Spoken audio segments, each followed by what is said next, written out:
अस्सलामुअलैकुम। आज हम FA1 का दूसरा लेक्चर लेंगे। पहले लेक्चर के अंदर हमने अकाउंटिंग की बेसिक डेफिनेशन देखी थी और कुछ बेसिक डिस्कशन हमने की थी बिजनेस के ऊपर। आज ये कुछ बेसिक अकाउंटिंग टर्म्स है, ये हम देखेंगे जो कि आने वाले तमाम लेक्चर के अंदर, बल्कि यूं समझ लीजिए कि अकाउंटिंग की बुनियाद आपकी यहाँ से बनती है और यही कुछ बेसिक टर्म्स ये आपके सामने बार बार रिपीट होंगे। तो यही कुछ बेसिक टर्म्स हम आज सीख लेते हैं ताकि आने वाले लेक्चर के अंदर हमारे लिए आसानी हो। तकरीबन 5-6 वर्ड्स मैंने यहाँ लिखे हैं। पहला है goods, transaction, purchases, sales, receivable और पेएबल। ये क्या होते हैं और इनके क्या क्या दूसरे नाम होते हैं, ये सब कुछ हम कवर करते हैं। सबसे पहला लफ्ज है ट्रांजैक्शन। ट्रांजैक्शन का आसान मतलब होता है लेन देन, यानी बिजनेस ने कोई चीज आपको दे दी, कस्टमर को दे दी और कस्टमर ने उसके बदले बिजनेस को कोई चीज दी, तो इसको हम कहेंगे कि यहाँ ट्रांजैक्शन हुई। इसी तरह या कोई सप्लायर है तो बिजनेस ने उस सप्लायर से चीजें ले ली और उन चीजों के बदले बिजनेस ने उस सप्लायर को कोई चीज दे दी, पैसे दे दिए, एक वादा दे दिया या कोई बिल उसके साथ साइन कर लिया कि ये पैसे मैं आपको 2 दिन बाद, 3 दिन बाद, 4 दिन बाद दे दूंगा, लेकिन उसके बदले कोई ना कोई चीज दे दी, तो इस लेन देन को हम क्या कहेंगे कि यहाँ ट्रांजैक्शन हो गई। या आप ट्रांजैक्शन को यूं भी डिफाइन कर सकते हैं कि कोई भी ऐसी एक्टिविटी जिससे बिजनेस के पोजीशन के अंदर चेंज आ जाए। इसका क्या मतलब, देखो अभी आपको समझाता हूं। मैं पहले लिख लेता हूं कि any activity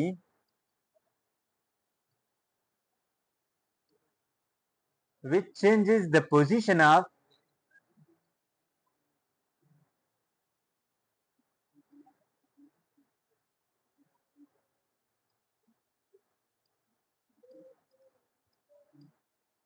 a business is known as transaction।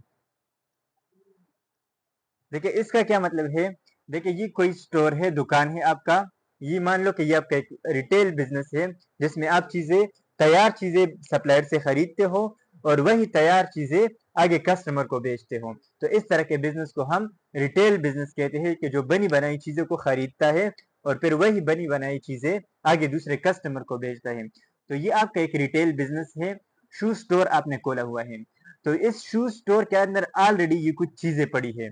अच्छा, जो चीजें स्टोर के अंदर ऑलरेडी पड़ी है और इस इंटेंशन से, इस इरादे से पड़ी है कि ये बिजनेस उन चीजों को आगे बेचेगा, तो इन चीजों को हम कहते हैं, ये जो चीजें आपको तमाम के तमाम दिख रही है,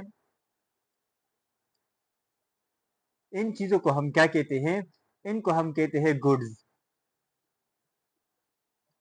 यानी गुड्स वो चीजें हैं जो बिजनेस ने इस इरादे से रखी है कि इसको वो आगे सेल करेगा, तो सिर्फ उन चीजों को हम क्या कहते हैं, गुड्स कहते हैं। या आप इसको स्टॉक और इन्वेंट्री भी कह सकते हो इस लेवल के ऊपर। तो स्टॉक या इन्वेंट्री, स्टॉक और इन्वेंट्री, गुड्स, इनमें फर्क क्या है ये आगे FA2 के अंदर हम पढ़ते हैं। इस लेवल के ऊपर आप इतना समझ लें कि जो कुछ बिजनेस ने इस इंटेंशन से रखा है कि वो उसको आगे सेल करना चाहता है, तो उसको हम क्या कहते हैं, गुड्स कहते हैं, या उसी को स्टॉक कहते हैं, या इसी को इन्वेंट्री कहते हैं। अच्छा, अब देखो ये बिजनेस के पास कुछ इन्वेंट्री पड़ी हुई है। अब मान लो कि शुरू में ये गुड्स बिजनेस के पास नहीं थे, जैसे ओनर था उसने नया बिजनेस खोला, एक शॉप खरीदी और इस शॉप के अंदर उसने लाकर पैसे इन्वेस्ट किए। और कितने पैसे इन्वेस्ट किए, 10,000 रुपए उसने शॉप के अंदर इन्वेस्ट कर दिए। अब बिजनेस के पास क्या चीज पड़ी है, बिजनेस के पास 10,000 कैश पड़ा है।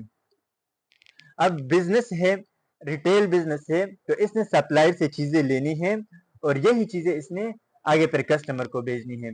तो वो इस 10,000 का क्या करेगा, वो यहाँ ये जो होलसेल डीलर है जो कि शू फैक्ट्री है, यही बिजनेस जाएगा इसके पास और इसको कैश देगा और इसके बदले क्या करेगा, उससे जूते उठा के लाएगा, क्योंकि हमारा शू का बिजनेस है।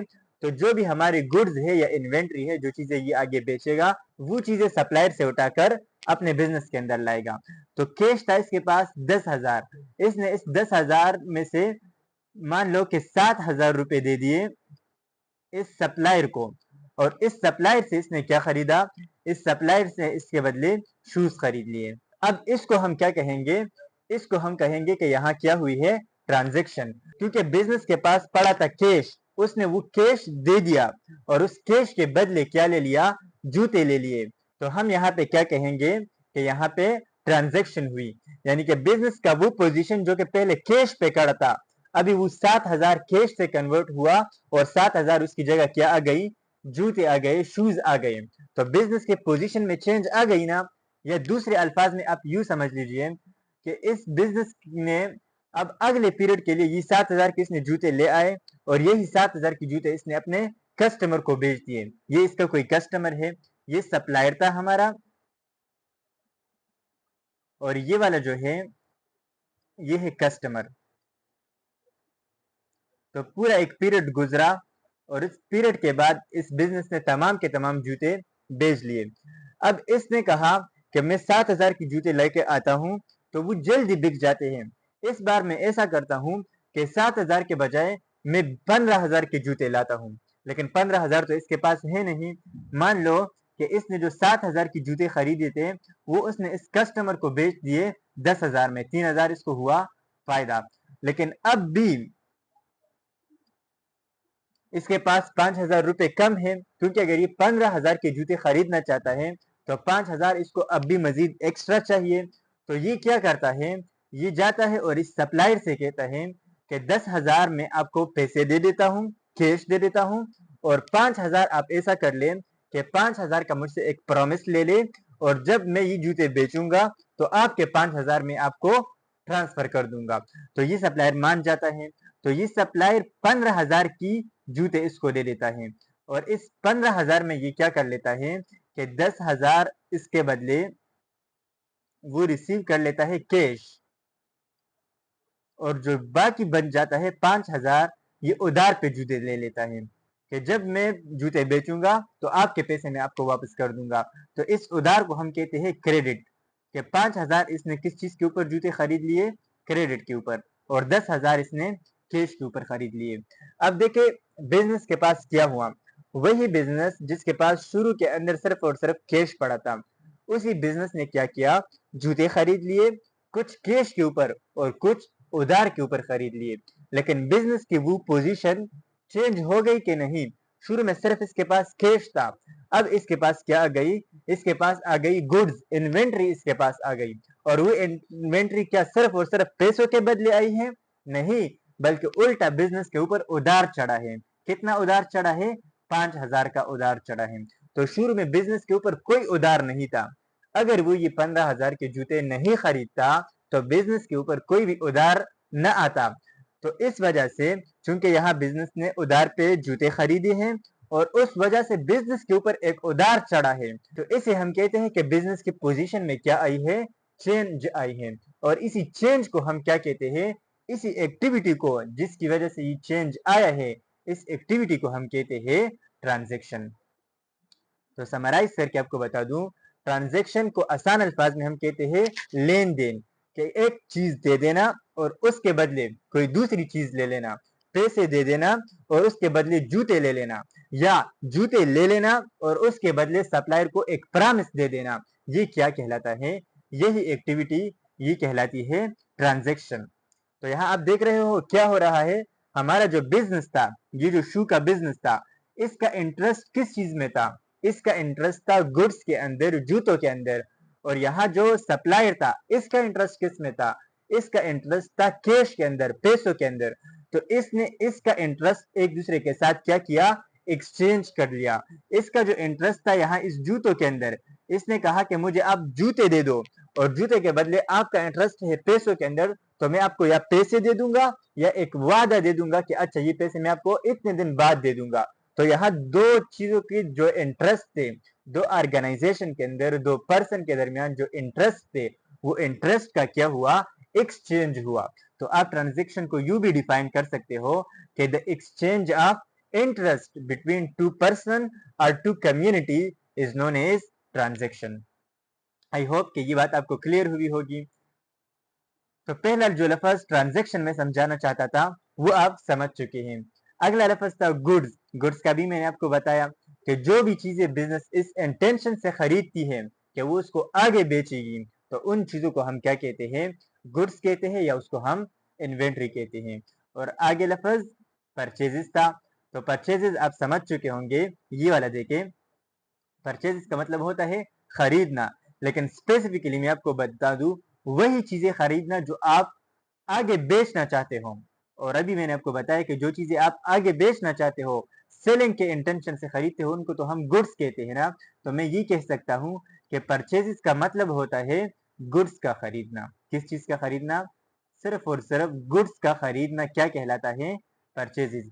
गुड्स के अलावा बिजनेस कोई और चीज खरीदता है, आगे आपको बता दूंगा कि उनको क्या कहता है। एक्सपेंडिचर कहेंगे, एक्सपेंस कहेंगे, कुछ और कहेंगे, लेकिन फिलहाल आप इतना समझ लें कि परचेज सिर्फ और सिर्फ उन खरीदारी को कहते हैं जो हमारी गुड्स होती है या वो चीजें होती है जिनको बिजनेस आगे बेचना चाहता है। सेलिंग के इंटेंशन से जिन जिन चीजों को बिजनेस खरीदता है उन चीजों को हम कहते हैं गुड्स, और उनके खरीदने के अमल को हम क्या कहते हैं? परचेजेस। ये मैं लिख लेता हूं कि इसको हम सेलिंग के इंटेंशन से खरीदते हैं, या सेल्स के इंटेंशन से हम इसको क्या करते हैं? खरीदते हैं, कि इनके आगे हमने सेल्स करनी है। यहाँ आप देखें, इस सप्लायर से हमने क्या किए थे? सप्लायर से हमने 15,000 के जूते खरीद लिए थे। तो इस 15,000 के शूज, इसका खरीदना जब ये बिजनेस के अंदर आए तो इस खरीदारी को क्या कहते हैं? इसको कहते हैं हम परचेजेस।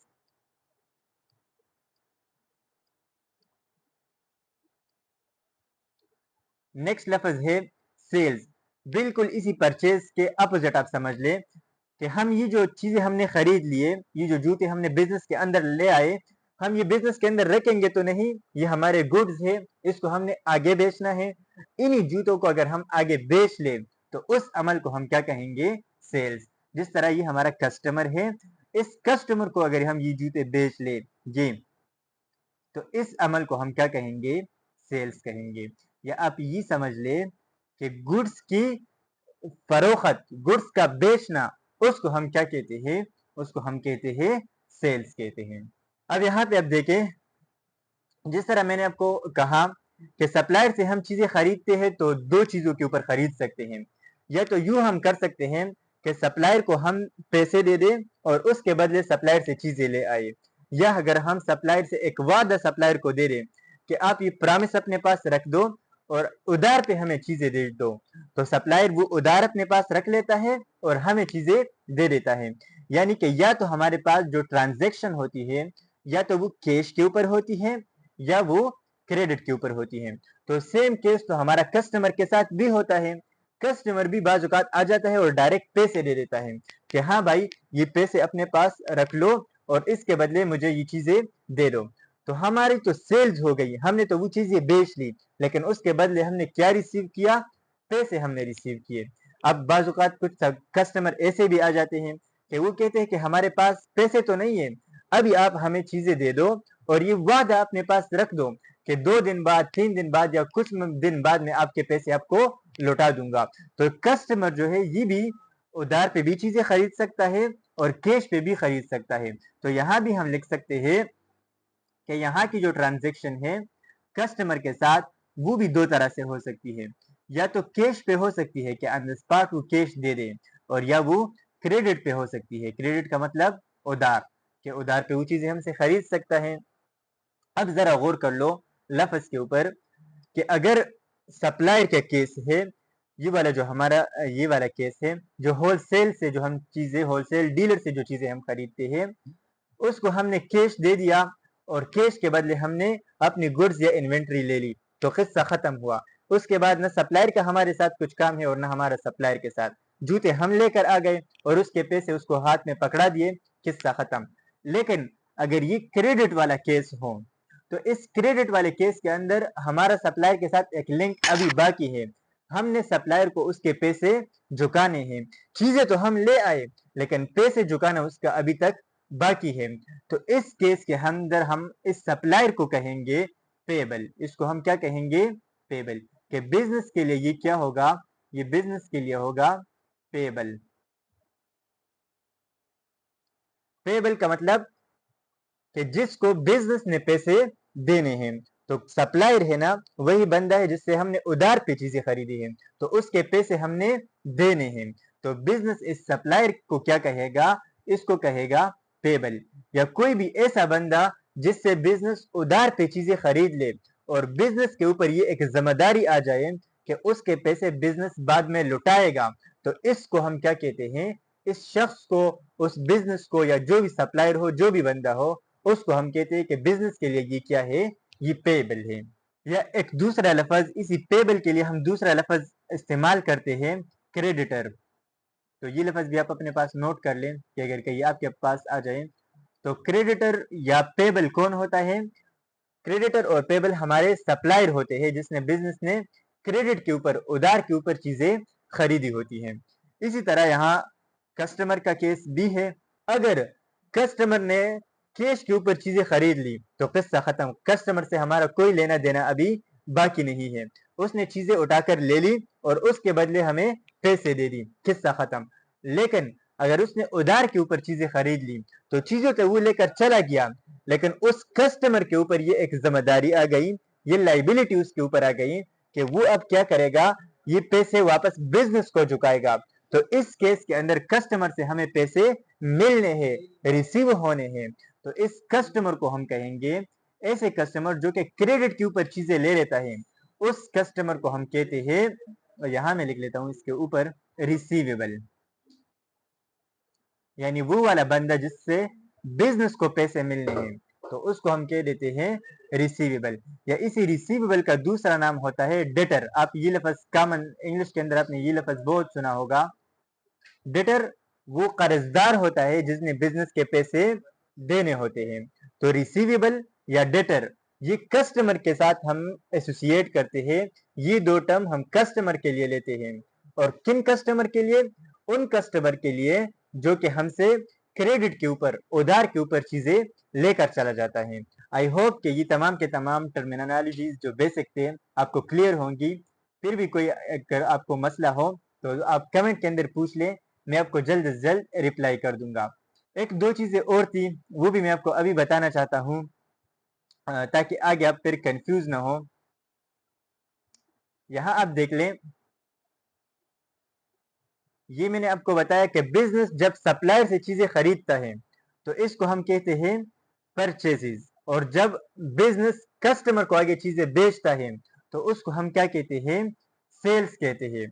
इन्हीं के बजाय दूसरा काम भी तो हो सकता है। जिस तरह आप इस सप्लायर से ये जूते उठाकर ले आए, लेकिन अब क्या हुआ कि ये जो कुछ जूते बीच में थे ये खराब थे। अब इन खराब जूतों को तो आप अपने पास नहीं रखोगे, कोई भी बिजनेस खराब चीजें तो अपने पास नहीं रखता। वो क्या करेगा कि ये खराब चीजें सप्लायर को वापस कर देगा। और सेम इसी तरह हमारे साथ भी हो सकता है कि ये जूते वो जूते थे जो कि हमने आगे बेच दिए थे, लेकिन क्या हुआ कि एक जूता वो कस्टमर को पसंद नहीं आया या खराब था, तो उस कस्टमर ने क्या किया कि वो जूता बिजनेस को वापस कर दिया।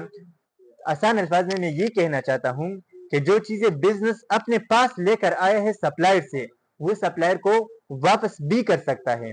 और जो चीजें बिजनेस ने आगे दी है, कस्टमर को दी है, तो कस्टमर उन चीजों को वापस भी कर सकता है बिजनेस के अंदर। तो दो लफ्ज हम और इस्तेमाल करते हैं, एक होता है परचेज रिटर्न और दूसरा लफ्ज होता है सेल्स रिटर्न। ऑलरेडी मैं आपको बता चुका हूं, अगर हमने ये परचेज की थी और ये चीजें हमने सप्लायर को वापस कर दी, ये वाली चीजें जो कि खराब थी और हमने रिटर्न कर दी सप्लायर्स को, तो इसको हम क्या कहेंगे?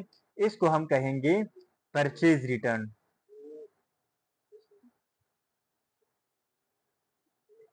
और इसी तरह जो चीजें हमने आगे बेची थी और कस्टमर ने वापस की, इसके लिए क्या लफ्ज यूज करेंगे? Sales return. या बस बुक्स के अंदर आपको इसके दूसरे नाम भी मिल जाएंगे। हो सकता है कि इस परचेज रिटर्न का दूसरा नाम आपको मिल जाए रिटर्न आउटवर्ड। रिटर्न आउटवर्ड, अभी समझाता हूं आपको। देखिए, रिटर्न आउटवर्ड का मतलब क्या है कि बिजनेस के पास कोई चीजें पड़ी थी, उन चीजों को बिजनेस ने बाहर बेच दिया, सप्लायर को वापस कर दिया, तो वो चीजें बिजनेस से बाहर जा रही है ना, उनका रिटर्न बिजनेस के लिए क्या है? बाहर है, बिजनेस से वो चीजें बाहर जा रही है। तो परचेज को जब हम रिटर्न करते हैं तो उसको हम कहते हैं परचेज रिटर्न, या उसको हम कहते हैं रिटर्न आउटवर्ड। और इसी तरह जब कस्टमर हमें चीजें वापस करेगा, यानी हमारी सेल्स की रिटर्न होगी, तो उस केस में चीजें बिजनेस के पास वापस आ रही थी, कुछ चीजें इनिशियली बिजनेस से बाहर चली गई थी, अब उनका रिटर्न हो रहा है। सेल्स हुई थी, उन सेल्स का अब रिटर्न हो रहा है, तो चीजें बिजनेस के अंदर आ रही है। इस वजह से इसको हम कहते हैं return out, return inward, sorry, return inward, कि बिजनेस के अंदर चीजें आ रही है। तो ये कुछ लफ्ज है जो कि आपके सामने बार बार रिपीट होंगे, तो अभी से इनका आप खूब जहन के अंदर ये लफ्ज बैठा दें। अब ये वाला एस्पेक्ट तो तकरीबन कंप्लीट कवर कर चुके हैं हम। थोड़ा सा मैं आपको बताता हूँ इस ट्रांजेक्शन का, कि बिजनेस के लिए मेन ट्रांजेक्शन कौन कौन सी होती है। ऑलरेडी मैं आपको बता चुका हूँ, लेकिन एक समराइज वे के अंदर आपको बता देता हूँ कि ये कुछ मेन ट्रांजेक्शन है जो कि बिजनेस कॉमनली यूज करता है, या ये वाले बहुत कॉमन ट्रांजेक्शन है कि जो बिजनेस के अंदर हो रही होती है। तो उन ट्रांजेक्शन को आप एक बार ये अलग से देख ले। देखिए, मेन बिजनेस ट्रांजेक्शन कौन कौन सी होती हैं। तो एक सेल्स हो सकता है और दूसरा परचेजेज। सेल्स के बिजनेस आगे चीजें बेच ले और उसके बदले में कोई चीज ले ले। परचेज का मतलब कि जब बिजनेस सप्लायर से कोई चीज खरीद ले और उसके बदले सप्लायर को कोई चीज दे रहे, तो इसको हम कहते हैं परचेजेज। इस ट्रांजेक्शन का नाम है परचेजेज। इसी तरह नेक्स्ट है रिसीट और है पेमेंट। रिसीट का मतलब होता है वसूल होना, पैसे का वसूल होना, और पेमेंट का मतलब होता है अदायगी, किसी को पेमेंट देना। जिस तरह आपने सेल्स की थी, तो उन सेल्स के बदले क्या हुआ, आपको पैसे मिल गए, तो उन पैसों का बिजनेस के अंदर आना, उसको हम क्या कहेंगे, उनको हम कहेंगे रिसीट। एक ट्रांजेक्शन तो है, लेकिन उस स्पेसिफिक ट्रांजेक्शन का नाम क्या है, रिसीट। तो अगर कहीं लफ्ज लिखा हो रिसीट, तो आप रिसीट से ये समझ लें कि कोई ट्रांजेक्शन हुई है और उस ट्रांजेक्शन के बदले में पैसे बिजनेस के अंदर आ रहे हैं। और अगर लफ्ज लिखा हो पेमेंट, तो पेमेंट का मतलब कि बिजनेस ने कोई चीज परचेज की है, खरीदी है, और उस खरीदने के बदले में बिजनेस ने बाहर पैसे दिए हैं, पैसे अदा किए हैं, तो उस ट्रांजेक्शन को हम कहेंगे पेमेंट। नेक्स्ट है पेरोल और नेक्स्ट है फाइनेंसिंग। पेरोल का क्या मतलब होता है? पेरोल का मतलब होता है तनख्वाहें देना, आसान अल्फाज में सैलरी देना। जो सैलरीज होती है एम्प्लॉय की, वो सैलरीज देना, उसको हम क्या कहते हैं, उसको हम कहते हैं पेरोल। जैसे कोई लेबर आपने बिजनेस के अंदर रखा हुआ है, वो आपके साथ बिजनेस के अंदर काम कर रहा है, और उस काम के बदले, उस सर्विस के बदले आप उसको क्या दे रहे हो, पैसे दे रहे हो, मंथली बेस पर आप उसको पे कर रहे हो, तो उनकी ये तनख्वाही देना, इस ट्रांजेक्शन को हम क्या कहते हैं, इसको हम कहते हैं पेरोल। या पेरोल आप ये समझ ले कि पेरोल स्पेसिफिकली वो ट्रांजेक्शन है जिसके अंदर हम एम्प्लॉय की पेमेंट करते हैं, उनकी सैलरीज की पेमेंट करते हैं। एक ये आखिरी जो मेन ट्रांजेक्शन है वो है फाइनेंसिंग, और फाइनेंसिंग का मतलब होता है collecting funds. Collecting funds, business के लिए शुरू के अंदर फंड्स कलेक्ट करना, इसको हम क्या कहते हैं, फाइनेंसिंग कहते हैं। जिस तरह शुरू के अंदर आप कोई ऑर्गेनाइजेशन स्टार्ट कर रहे हो, लेकिन उस ऑर्गेनाइजेशन के लिए आपको पैसे चाहिए, तो आप बैंक के पास जाते हो, बैंक से लोन लेते हो, उस लोन के ऊपर वो आपको कुछ इंटरेस्ट लगाता है आपके ऊपर, या किसी दूसरे बंदे से आप जाके लोन लेते हो, पैसे मांगते हो, और वो आपके ऊपर कोई कंडीशन रखता है, शर्त रखता है। तो उस तमाम पैसों को कलेक्ट करने का जो अमल है, इसको हम क्या कहते हैं, इन ट्रांजेक्शन को हम कहते हैं फाइनेंसिंग। तो ये 6 मेन ट्रांजेक्शन है बिजनेस के अंदर कि जो बहुत कॉमनली हो रही होती है। पहला है सेल्स, और सेल्स के बदले में जो चीज हमें मिल रही होती है वो है रिसीट।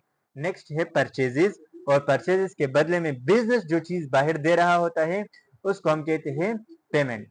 4 हो गई।